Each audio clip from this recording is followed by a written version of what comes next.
So next up, we're going to check out Chris McFeely's The Transformers, the Basics, and the Invention of the Transformers. I do know about the show because I grew up in the 90s. It was everywhere, and technically it still is because they keep pushing out new shows. It seems like every few years, and movies, live action, some you should watch, some are actually worth it, some exist. And Beast Wars, which was good 3D animation for the time that degraded as the show progressed, but also the plotline got way more engaging. And beyond that, I know that it was immediately made as a marketing stunt and an ad to sell the toys, and it worked. And then they had issues where things didn't quite go right because they decided to sell new toys by killing off the cast, and it went exactly as you think. I don't know if any of that's going to be touched on because how the initial idea came up, no idea. Is that what's going to be covered here? Yeah, that's kind of what I'm thinking, actually. And I'm really curious because this is something that even though I know the franchise reasonably well, not super in depth with all the comics, but enough to be familiar with it, I know nothing about this whatsoever. So, yeah, let's jump in and see where this goes. It's probably going to be crazy. Transformers, the Basics. In celebration of an incredible... Oh, that just looks weird. Just the person standing next to it. 100,000 subscribers, this week I'm going right back to the beginning with a special episode that I've been wanting to make since I started this series. That doesn't look like Transformers. That looks like Robotech, but with a Gundam head. It's a kind of prologue, or episode 0 for the Basics as a whole, about some names and concepts that I regularly mention. See, those on look the like show, Transformers. 2 Japanese toy lines, and the story of how they came together to become something more. This is the real-world history behind the invention of the Transformers. There's Soundwave, I think, or The origins of the Transformers can be traced all the way back to the very first action figure, G.I. Joe. Wait, he was the first? Oh! I didn't actually know that. Because it's basically a doll for men, or for boys. Designed by inventor Stan Weston and released in 1964 by the Hassenfield Brothers Toy Company, this highly posable 12-inch tall figure was a huge success, and soon... They're 12 inches? Dude, I didn't think shrinkflation hit action figures that hard. Soon, America's movable fighting man was being licensed by other toy companies around the world to sell in their markets. In 1966, British company Palitoy released the toy line under the new name Action Man. Then, in 1971... Oh god. Wasn't Action Man later made into a spin-off TV show? I didn't realize it was actually just a spin-off of G.I. Joe to just basically steal it. Also, I'm just going to pull this up right now. And Raw, Youth Pastor Ryan talks about it when he went in-depth into Hasbro, the owner of 50% of your childhood. I mean, they also own D&D and Magic, so it's a lot more than 50%, man. Oh, God. Japanese company Takara released it as Combat Joe. Can we just acknowledge, this looks way cooler than any of the American ones. Like, there's the British one, there's the the American one, and then there's the Japanese one going, "We are here to destroy you." I don't know why I did a Russian accent on that. I'm pretty sure it's bad. The toy line under the new name Action Man. Yeah, theirs looks better. In 1971, Japanese company Takara released it as Real Combat Action Joe. Figure Series. However, Joe's military theme wasn't a big hit in Japan. And Wonder in why. 1972, Takara took the basic design of the toy and reworked it to create Henshin Cyborg. Rather than an ordinary soldier, this figure was a robotic superhero with a see-through body and chromed mechanical innards. Okay, 1, that is creepy. 2, did this lead into Kamen Rider? The word Henshin is Japanese for transform, referring to the character's ability to alter his body. His limbs could detach and be replaced with weapons, and costume packs for the figure were available that could transform the cyborg into famous Japanese heroes like Kamen Rider, Ultraman, and many more. Oh god, I actually recognize some of these.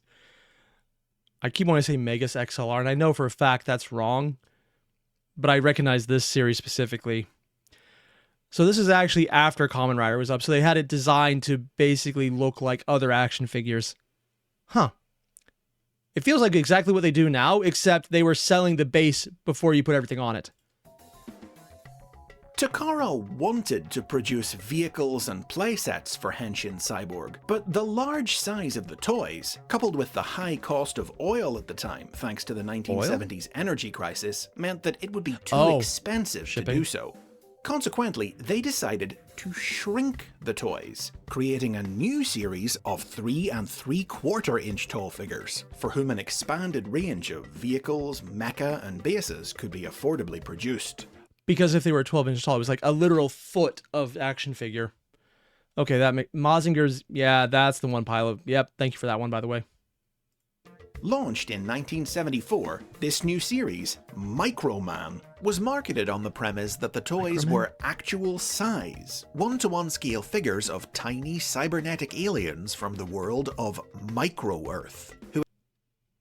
Oh my god, is this what led into the entire Micro Machines trend, or Polly Pocket, because they're very similar? Who had come to our Earth after the destruction of their planet, and now defended it against mutated members of their race known as Acroyers. With interchangeable accessories, modular construction that allowed many of the toys to disassemble into component pieces and be rebuilt into new forms, and new themes and play features introduced each year, Microman enjoyed great success, with a tie-in manga by Yoshihiro Morito even. Okay, that actually looks way better than I was expecting. It's just a bunch of tiny people who all fight and transform, because they just add things to the body. Also, just going to throw out there the one person trapped inside the clear chest. That's weird. That's definitely weird. Being published in TV Magazine. Some particularly significant figures included 1975's Robot Man, the first ever robot toy that could turn into a vehicle, and 1977's Cosmo Countach, the first robot to turn into a sports car, though neither was the first true transforming robot, as they converted only by being taken apart and rebuilt. That honor belonged to 1975's Brave Raideen, released by rival toy company Popey. Microman would feature an increasing number of these transforming robots as it continued, and Takara, seeking to focus more on toys of this kind, hit upon the idea of a spin-off line specially dedicated to the concept, which would downsize and downplay the pilot figures so that the robots could take the spotlight. Don't you just love when they have a dick cannon? Come on, you know exactly what it is. Looks like a cool toy otherwise. I'm actually a little surprised, though. I didn't realize this is exactly built on them not being able to sell G.I. Joe in Japan for, admittedly, completely obvious reasons. As much as the marketing looked cool, it did not look kid-friendly. It would not draw kids' attention. It'd be like, well, hey, remember that thing that your parents still tell you about? Have fun, Timmy. Or I guess it'd be something more common in Japan. Have fun, Take. It's close enough. I didn't realize it was based off that failure, though. Diaclone, a line of 1 to 60 scale robots designed by Shoji Kawamori and Kazutaka Miyatake that converted into fantastical sci-fi vehicles and fortresses, piloted by tiny... Okay, I'm not gonna lie, that is actually really cool looking. I would get into this if I was a kid. It's stupid, but it's the kind of stupid I appreciate. 1-inch tall figures with magnetic feet. You can actually see them inside it. Portmanteau of Diamond and Cyclone, the Diaclone line launched in 1980. And this is basically what you did whenever you had Power Rangers transforming toys. Told the tale of the Diaclone Corps, using their mecha to protect a near-future Earth against the insectoid forces of the alien Waruder Empire. This where Power Rangers came from? To steal the super energy. Like, I don't mean or I guess Super Sentai because of the transforming combining elements. Are they connected? I wouldn't be surprised because it seems like it definitely inspired someone. Freezon discovered at its core. That looks like a Megazord. In 1982, Diaclone took the concept of transforming robot toys to the next level with the introduction of the Car Robots subline, designed by Kojin Ono. These were the first true transforming robot toys to convert into real-life cars and trucks without having to be disassembled. Used by the Diaclone core to And you could definitely see the bones in there of exactly what it is. It's Optimus, man. Like, they even have the head concept. So between product lines, they kept a lot of design elements for him. Diaclone core to disguise themselves while hunting for Waruders. Beginning with the Super Tuning Countach, based on Microman's Cosmo Countach, the car robots were a hit, and in the years that followed, the entire Diaclone line shifted focus to be all about robots that turned into vehicles and animals from real life, including jets, trains, construction vehicles, dinosaurs, insects, and more. So all of these were part of existing product lines before the Transformers TV show even touched on them. That's actually fascinating in its own right. Also, Power Rangers are American Super Sentai? Oh yeah, I'm completely aware. I just immediately jump in the head to call it one over the other. And I knew, though, they edited a lot of it and combined things that weren't meant to be combined. Theme Takara called Real and Robo. Now, while Diaclone was enjoying success, Takara also rebooted Microman in 1981 as New Microman, with an increased emphasis on robotic figures. In 1983, the series decided to get in on Diaclone's hot new idea of transforming real-life objects, but blended with Microman's actual size theme. A team of designers including Takashi Matsuda and Hideaki Yoke got to work, and the result was the Microchange series, populated with transforming cassette players, tapes, watches, guns, toy. And you can see how these were fed into a lot of what happened with Transformers. Like, I'm pretty sure the Panther is in the movie.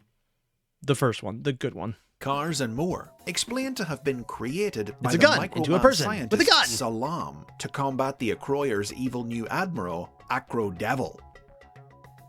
Slowly but surely, the transforming robot craze began to spread around the world. By the middle of the decade, Diaclone and Microchange toys were being sold in continental Europe by Italian company Geek and French company Justra, and in Finland by Takara themselves. Between 1983 and 1984, Takara even released a small handful of the toys in the United States, in the form of two toy lines that they called Diacron and Chronoform. But Takara found that they didn't have the means or the budget to compete in the crowded American marketplace. To do that, they would need a partner. Now, to understand how Diaclone and Microchange transformed into the Transformers, we need to pause here and wind the clock back a bit to look at what was happening in America while these Japanese toy lines were going on. Oh? In 1976, American toy company Mego licensed the Microman toy line for release in North America. Rebranded with the new name Micronauts, Mego's version of the line didn't really have a story behind it, selling itself on the interchangeability of the toys, but it... So, cool premise, but because they don't have a story and they cut it out, which is what people were drawn to. And probably what led into the Transformers, because they added a story in. Was still a big earner for the company. Really? And even spawned a tie-in comic book from Huh. Gonna be completely honest, was not expecting that. Especially since at this time period, comics were still doing good. Marvel Comics in 1979. Kind of expected to hear it failed. The comic fleshed out the world of the Micronauts where the toy line hadn't, or establishing did any. them as inhabitants. Also, can we just acknowledge giving the guy massive nipples? Brave, weird move. But they did it. Okay. Of Marvel's subatomic Microverse, and it was so popular that it outlived the toy line by 6 years. Wow. And even enjoyed a crossover with the X-Men, the hottest comic book of the era. Micronauts was responsible for introducing the 3 3/4 inch figure size to the American market, and in 1978, Kenner's Star Wars toy line was produced to the same scale, with the incredible success of that line then. Dude, I remember these. I didn't have them, but like my mom talked about them as a kid. And I think one year I did find an old one somewhere. Oh, I think it was a C-3PO. Dude. So they basically built the entire line of toys for Lucas based on that coming over here and doing well. turning 3 3/4 inches into the industry standard for action figures. Yeah. This in turn inspired Smaller Hassenfield cost, Brothers, too. or rather Hasbro, as the company was now known, They renamed. to reboot G.I. Joe. Hassenfield Brothers, Hasbros. It's literally... They did the Mario Bros thing. Oh my...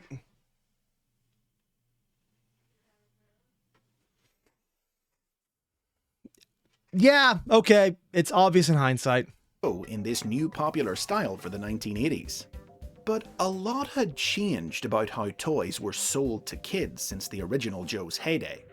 Up until 1981, advertising on children's television had been heavily regulated. But that year, the Reagan administration lifted those restrictions, meaning that it was now permissible for companies to produce entire cartoons dedicated to promoting their product to kids. It was with this in mind. Yep. And it's probably the best thing to come out of it. And every parent going, oh, dear God, why? As their wallets were assaulted by the kid going, I want it, I want it, I want it. Probably for way longer than I'm willing to do it. That Hasbro, through their advertising agency Griffin Bacall, partnered with Marvel Comics to develop their new G.I. Joe series, subtitled A Real American Hero, for release. That's where they added that tagline in? Where toy lines of the past, like Micronauts, had no detailed story or characters, this one would be different. Marvel helped devise a premise for the line that... So let me get this straight. It started with G.I. Joe, wow. G.I. Joe, giving you a Doughboy character just to do that, went to Japan, failed, became so popular it had multiple franchises, came to robots, imported back to America, inspired G.I. Joe again to redesign their entire thing and then add a plot line, which is what they had in Japan. It's literally just feeding on itself. We're just stealing ideas from one to the other, and it's all coming back around. That's almost incestuous, but it's kind of funny. Reimagine G.I. Joe not as a single soldier, but as an elite combat unit, dedicated to defending the world against the ruthless terrorist organization I would like to thank them for making sure that is coming out of his, like, below his knee, because if they put that angle anywhere else, it would look very different. Cobra. Drawing inspiration from an unproduced comic book pitch that he had been working on, titled Fury Force, writer Larry Hama devised names and detailed character profiles for the individual figures that would be printed on their packaging, and the toys were then sold via a 3-pronged marketing strategy. A comic book published by Marvel, also written by Hama, animated television commercials, which is and the most famous, a full-length animated miniseries. Oh, so there were animated commercials as well as the animated series. So it wasn't just one or the other. Okay. Also, look at this and tell me you're not thinking the YMCA crew. It kind of does, man. Specifically, like, the guy has a cop hat dyed green. It's on the nose. I'd say it's a little off the tip, but that's a very different thing. Both co-produced by Marvel's media subsidiary Marvel Productions and Griffin Bacall's animation production company Sunbow Entertainment. It was the beginning of a beautiful friendship. Marvel made TV shows this long ago. I guess that makes sense. I did see that they had the Spider-Man TV shows and like a lot of other stuff. So yeah, it kind of makes sense. Just kind of forgot they did that for a long time. In June 1983, a Hasbro representative attended the Tokyo Toy Show, where it really is just feeding on itself. Actually, just to quote chat right now, I'm going to pull this up quickly and let it reload. Yeah, Necro, you believe it's cannibalistic is the best term. And yeah, because they're basically eating each other's ideas. It's like, ooh, that's a good idea. Let's do that. Takara were displaying their Diaclone and Microchange toys. This representative brought news of these toys to Hasbro pitchman Henry Ornstein, who convinced Hasbro CEO Stephen Hassenfield and R&D Vice President George Dunsey to license the figures for their market, giving Takara the partner they needed. While trying to figure out how best to rebrand the figures for America, it was Griffin Bacall who proposed that Hasbro combine both the Diaclone and Microchange toys into one single toy line. Oh, so that was actually not a rebranding. It was a suggestion by Hasbro. For some reason, I thought they just imported it whole cloth and just recombined at some point, but no, it was actually Hasbro doing the right thing. Which Jay Bacall, son of company chairman Joe Bacall, named the Transformers. The company also came up with the idea of making the robots the main characters. Instead of the non-living mecha that they had been in Japan, they would be sentient alien machines, split into two warring factions, the heroic Autobots and the evil Decepticons. Yeah. With these basic ideas in place, seeking to replicate the winning formula of G.I. Joe, the company once again approached Marvel Comics to help further develop the world and characters of the Transformers. And boy, did they do that. As far as I know, I don't even know if the line of Transformers comics has ended yet. I don't know. I really don't. Because if someone told me, yeah, it's still going, I would believe them. If they told me it was on hiatus, I would also believe them. If they told me it was canceled, okay, that would be a little disappointing, but also I believe them as well and be just really upset. Marvel editor-in-chief Jim Shooter tasked writer Denny O'Neil with producing a story treatment for the line. But O'Neil's work didn't impress Shooter, so he just decided to write it himself. Oh. Shooter's treatment told the story of how the alien robots had come from the planet Cybertron and crash-landed on Earth 4 million years ago. Awakened in the present day by a volcanic eruption, they took on the forms of Earth's machines and resumed their war. The Autobots now aided by the human Witwicky family, as they struggled to prevent the Decepticons from taking control of the planet's many sources of energy. A few of O'Neil's concepts made it through, like the name of the Autobot leader, Optimus Prime, but there was— Wait, that was one of the initial concepts for it? Dude, that's so cool, man. Also, I'm pilot missing. It's under IDW now, and for a long time, but it's still Oh, so apparently the Transformers thing, even if it changed ownership, it is still going on. And Crid mentioned they made crossovers with Marvel's other franchises as well. Does that mean that they technically count as Marvel TV shows? Why didn't we get Optimus punching Thanos? That would be awesome. And Raw, you mentioned, I think they have 5 different comic series, with only 3 of them having ended. So they've already finished 3 series. Damn. That's a lot, man.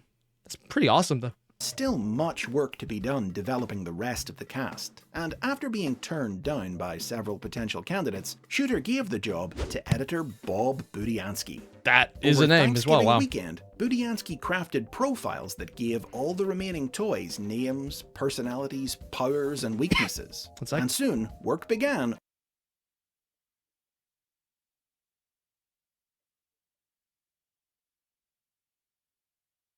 Sorry about that, allergies. On both a 4-issue comic book miniseries edited by Budiansky and a 3-part animated miniseries from Marvel Productions and Sunbow. Oh. Though evidence has recently emerged to suggest that Marvel Productions attempted to pitch their own idea for the cartoon that ignored what Marvel Comics had created. A more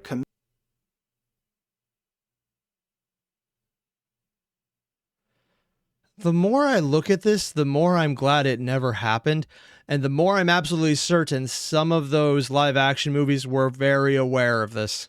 Comedic proposal entitled Car and Cable, featuring a transforming Volkswagen named Muffler, or someone watched Chitty Chitty Bang Bang or read the book and was like, we can do that too. Muffy for short, plus multiple kid sidekicks and a dog. Unsurprisingly, Hasbro didn't go for it. Good choice. The Transformers toy line arrived on shelves in spring 1984, consisting of 28 toys drawn from both of Takara's lines. Some of them now sported new color schemes, and of course the pilot figures were long gone, though the cockpits built into the toys did remain. Rather than the toys, though, the first commercial was dedicated to advertising the comic book, which arrived on May 29th, with the cartoon following later in the year on September 17th. Same year, too. Both were huge hits that turned into ongoing series as the Transformers became a juggernaut of mid-1980s children's entertainment. In 1985, Hasbro imported most of the remaining usable Diaclone and Microchange toys to make up the second year of the toy line, along with an assortment of other robots licensed from various other Asian. Oh, it wasn't even just theirs. They licensed other robots in other factories? Oh, wow. And yeah, even I recognize some of the characters down here, like the Dinobots and everything. Holy shit. And Shockwave, of course. Oh, dude. Also going to pull this up. And according to Raw, they have also done crossover with Hasbro products, including G.I. Joe and My Little Pony.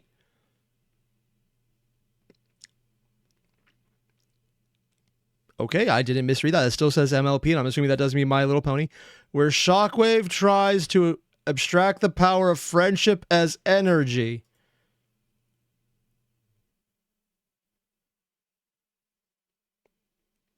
Okay. You know what? I thought the weird crossovers that you never believe are possible would be stuck to fan fiction. But considering there's a Doctor Who pony and an entire episode dedicated to Looney Tunes, this is not even the weirdest thing I've heard about so far. Sure, why not? Toy companies. While Takara, impressed with the success of the line in America, made the decision to cancel Diaclone and Microman and bring the Transformers to Japan in their place.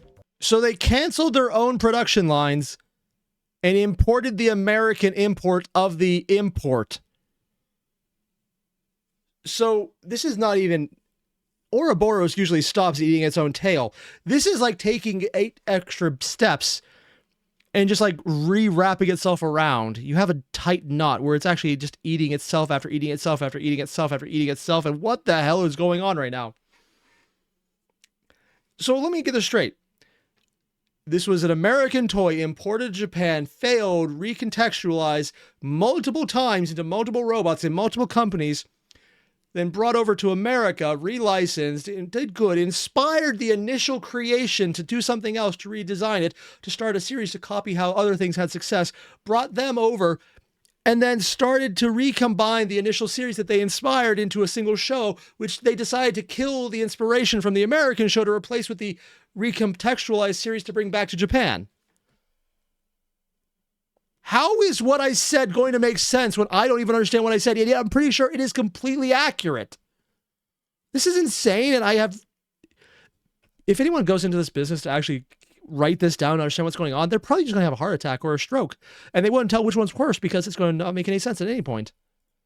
From 1986 onwards, the two companies began working together to design and produce brand new toys for the Transformers line, with Hideaki Yoke relocating to Hasbro's Rhode Island headquarters for a year to serve as liaison between the two companies.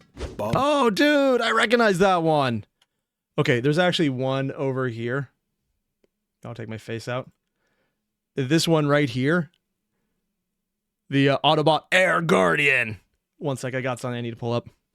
1 second. This is crazy. I can't believe I have this.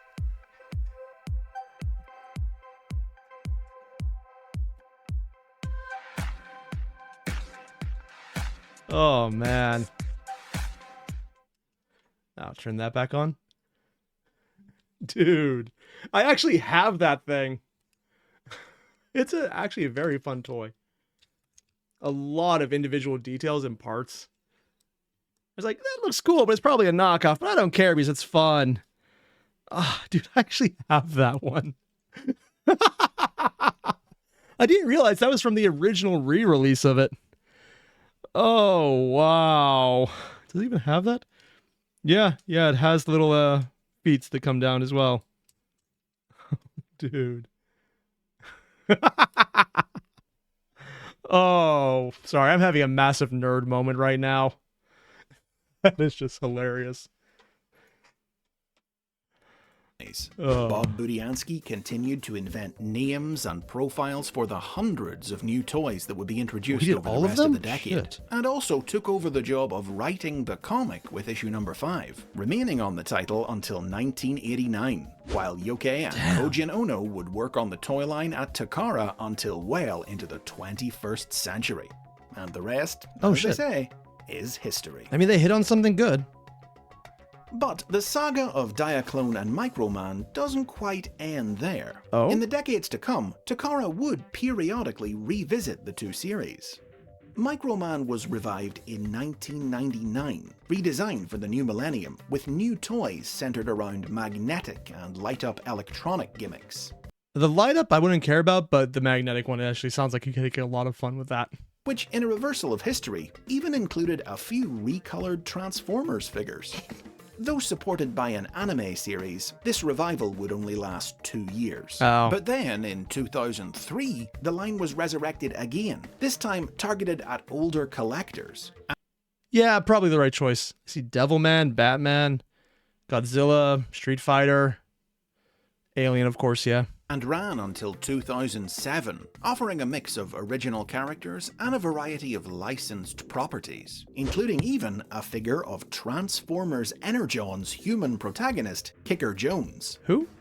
Diaclone, meanwhile, was also relaunched as a collector-targeted line in 2016. That's 2016. I can't tell if this is good or bad animation. Like, it looks really crisp, but it looks unpolished, but I can't tell why. And reimagining the sci-fi mechs of the original series, which is still ongoing as of 2020. Oh, shit. Diaclone and Microchange they do look like cool also toys. continue to influence Transformers toys today. Since the beginning of the 21st century, color schemes from both series, which weren't used in the original Transformers line, have been periodically revived on new and reissued Transformers toys to create new Transformer characters, beginning in 2002 with Road Rage and Crosscut, and continuing through to today with bots like Cordon and Spinout. So in other words, they do the same thing with two different paint schemes, and they sell it as two different toys. Collect them all. Oh my god. Who was an actual Diaclone mecha that was transported from its home universe into the world of the Transformers and brought to life as a true super robot life form. Notably, in 2015, the official Transformers convention BotCon offered an exclusive set of such toys, along with a comic that told the story of Burnout and Lift Ticket, a pair of Diaclone mecha who travelled across the multiverse to help stop a Waruder invasion of Cybertron. Bugs. Even Micronauts, which has been owned by Hasbro since 2009 after... Oh, they didn't sell it. Honestly, I thought they just dumped it at some point. Mego went out of business in 1982, has crossed over with the Transformers in comic books from IDW Publishing, and a new animated series is currently in the works. What? So that's the story of how the birth of the action figure itself spawned two Japanese toy lines that in turn became the robots in disguise we all know and love. Historical proof that Transformers is, and always has been, more than meets the eye. Oh my god, they had to... You dropped the line. Diaclone, Microchange, and the creation of the Transformers. He said the line! Ah! Oh my god. He did, they did. More than meets the eye. You know what? I'll give him that one. He did a really good job showing how everything was connected together. This is absolutely fascinating to me, but... Just... Wasn't expecting it, but it worked. Also, I'm being told the entire idea about repainting the same model a different color to sell it. GW does the same thing with Space Marines, according to Corinne. I was like, yeah, they do. Yeah. I am very guilty of falling for that. Many times. Either way, though, it's fascinating to see how everything here just added up and built all of these various aspects. And I just kept circling around and around and around and stealing ideas and buying ideas and actually collaborating to pull these things together, where it's just licensing on top of licensing on top of licensing on top of ideas, stolen ideas that were then sold back to the idea they stole them from. They just keep going. And it's just... There's a lot going on, man. It's fascinating. Basically what I'm saying is, if you haven't already, there's a link below to the original video. Hit it up. And I'll see you guys in the next one. Adios.